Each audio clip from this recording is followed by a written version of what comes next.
Hi అండి, ఎలా ఉన్నారు? బాగున్నారా? అందరూ బాగుండాలి, అందులో నేను కూడా ఉండాలి. ఇదిగోండి, మొన్న తెచ్చిన జొన్నపిండి అయితే అమ్మకు జావ కాశాను. అమ్మ అయితేనే ఆగాకరకాయ ఎప్పుడు చింతపండు చారు అయితే పెట్టింది. రాఖీ కట్టడాగాని వచ్చి ఆ రోజు అక్కడే ఉండిపోయాము.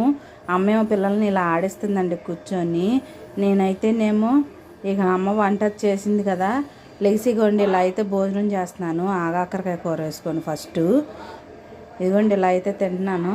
ఎప్పుడు అమ్మోళ్ళ ఇంటికి వచ్చినా నేను పని చేసేదాన్ని. ఈసారి నాకు కొంచెం హెల్త్ బాగాలేదంటే అమ్మే చేసిందండి. ఇక నాతో పాటు అమ్మ భోంచేస్తానమ్మంటే అమ్మకు కూడా పెట్టించాను. అమ్మకి చారును ఆగాకరకాయ కూర వేసి ఇచ్చాను. అమ్మ అయితే తింటుంది. ఈ లోపల శాస్త్రం అయితే వచ్చి నాకు పెట్టమ్మా అంది. సరే రామ్మ పెడతానంటేనేమో నవ్వుతుందండి. నీకు ఇక ఆగాకరకాయ కూరతో అయిపోయింది, చారు పోసుకుంటున్నాను. ఇక ఇలా లంచ్ అయితే అయిపోయిందండి. సాయంకాలం ఏమో సహస్ర వాళ్ళు పునుగులను బజ్జీలు తెచ్చుకొని తింటున్నారు. మా ఇంటికాడ వేస్తున్నారండి. 5 10 రూపాయలకి